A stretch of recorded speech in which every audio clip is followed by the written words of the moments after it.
Minha gente querida, muita paz, muita alegria, muito boas-vindas para todo mundo. E vamos começar as nossas leituras de hoje com o livro 12 Passos Rumo à Paz Interior, da Peregrina da Paz, com a tradução de Luiz Antônio Mileco. Ora, quando me refiro a passos rumo à paz interior, falo sobre eles segundo uma determinada estrutura, mas nada há de rígido em relação ao número de passos. Esse número pode ser aumentado ou diminuído. Trata-se apenas da maneira de falarmos sobre o assunto. Mas, e isso é importante, os passos rumo à paz interior não são dados segundo uma ordem definida. Os primeiros passos para uma pessoa podem ser os últimos para outra. Assim, daqueles passos que lhe parecem mais fáceis, e à medida que você dê uns poucos passos, será cada vez mais fácil dar mais uns poucos. Nessa área, podemos realmente compartilhar. Ninguém se sentirá necessariamente guiado a fazer, como eu, uma peregrinação, e não estou pretendendo inspirar os que me leiam a empreendê-la. Mas no que se refere ao encontro da harmonia em nossas próprias vidas, podemos estar juntos.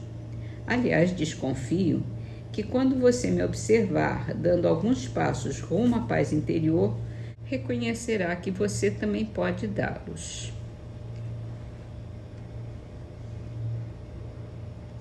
Isso significa que não é nada de tão complicado e que não é uma fórmula precisa. Faz isso, faz aquilo outro, nessa ordem, nesse momento. Não, ela vai dar dicas para a gente, o que a gente deve fazer, e a gente vai tomar o nosso rumo, ver o que é melhor para a gente, o que é mais fácil. Vamos chegar lá, estamos chegando. Por enquanto, vamos para o Livro dos Espíritos. E hoje, Kardec perguntou se todos os espíritos protetores pertencem à classe dos espíritos elevados, se pode ser um espírito mediano. E pergunta: um pai, por exemplo, pode tornar-se espírito protetor de seu filho? Pode, mas a proteção pressupõe certo grau de elevação e um poder ou uma virtude a mais concedidos por Deus. O pai que protege seu filho também pode ser assistido por um espírito mais elevado. Bom, o espírito protetor, ele tem que ter uma certa independência emocional do protegido, porque se ele não pode se envolver com os problemas, não pode querer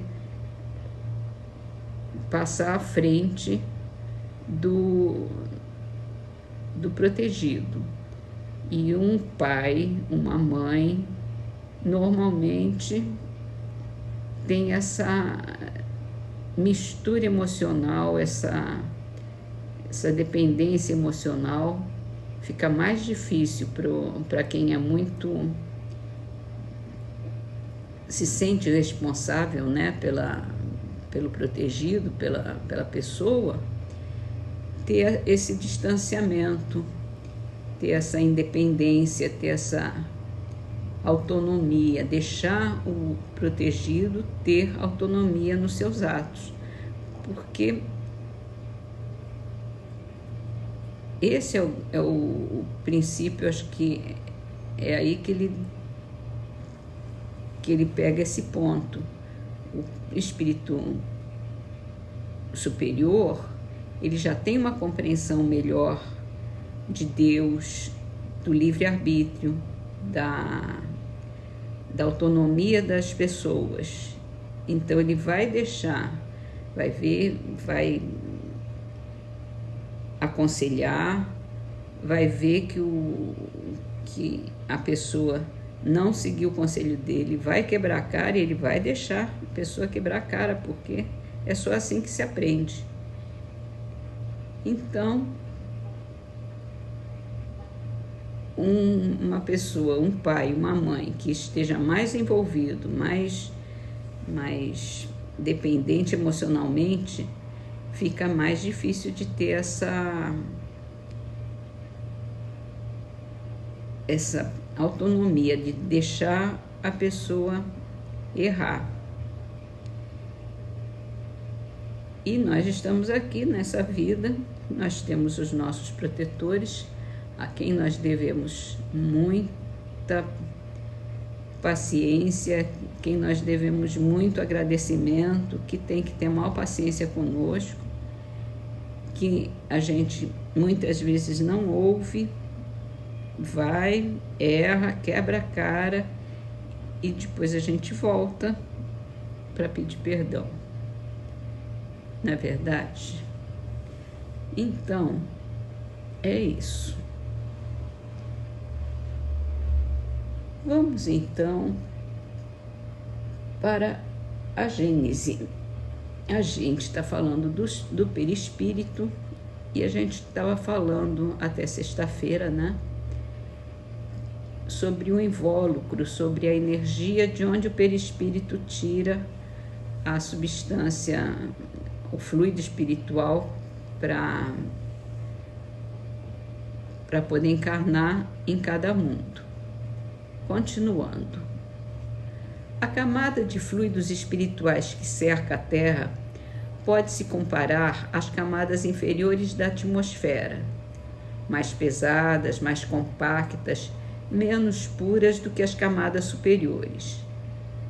Esses fluidos não são homogêneos, são uma mistura de moléculas de diversas qualidades, entre as quais, necessariamente, se encontram as moléculas elementares que lhes formam a base, porém mais ou menos alteradas.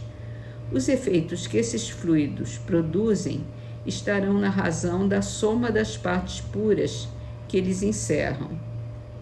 Por comparação, como o álcool retificado ou misturado em diferentes proporções com água ou outras substâncias, seu peso específico aumenta por efeito dessa mistura, ao mesmo tempo que sua força e sua inflamabilidade diminuem, embora no todo continue a haver álcool puro. Os espíritos chamados a viver naquele meio tiram dele seus perispíritos, porém, conforme seja mais ou menos depurado o espírito, seu perispírito se formará das partes mais puras ou das mais grosseiras do fluido peculiar ao mundo onde ele encarna. O espírito aí produz sempre por comparação e não por assimilação o efeito de um reativo químico que atrai para si as moléculas que sua natureza pode assimilar. Disso resulta esse fato capital. A constituição íntima do perispírito não é idêntica em todos os espíritos encarnados ou desencarnados que povoam a Terra ou o espaço que a circunda. O mesmo já não se dá com o corpo carnal, que, como foi demonstrado, se forma dos mesmos elementos, qualquer que seja a superioridade ou a inferioridade do espírito. Por isso, em todos, são os mesmos os efeitos que o corpo produz, semelhante às necessidades, ao passo que diferem em tudo o que respeita o perispírito. Também resulta que o envoltório perispirítico de um espírito se modifica com o progresso moral que ele realiza em cada encarnação, embora ele encarne no mesmo meio, que os espíritos superiores, encarnando excepcionalmente em missão no mundo inferior, tem perispírito menos grosseiro do que o dos indígenas desse mundo. Aqui ele tem uma nota da editora. Ele salienta que no século XIX, quando foi escrito o livro, as teorias raciais estavam em voga, dando status científico às desigualdades entre os seres humanos.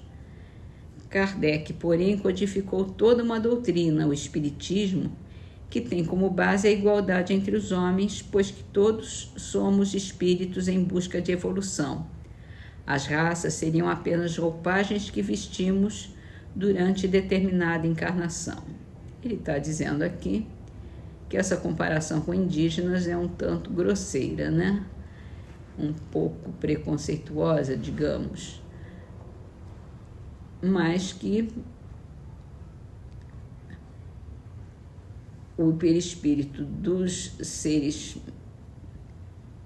dos homens das cavernas, por exemplo, eram mais grosseiros, naturalmente, porque eram mais ignorantes. Fica bem interessante isso, saber que o nosso perispírito tem a ver com a nossa evolução, que ele pode ser mais puro ou mais grosseiro do que de um para outro, né? Diferente do nosso corpo, que na carne somos todos iguais mesmo. As moléculas, as células são todas as mesmas, seja de que raça for, seja de que homem for, seja de que sexo, idade, é tudo a mesma base. Mas o perispírito tem a ver com a nossa depuração. Muito bem, assim terminamos as nossas leituras com a trovinha de Irene de Souza Pinto, do livro Orvalho de Luz, psicografado por Chico Xavier, com o nome Temas da Morte.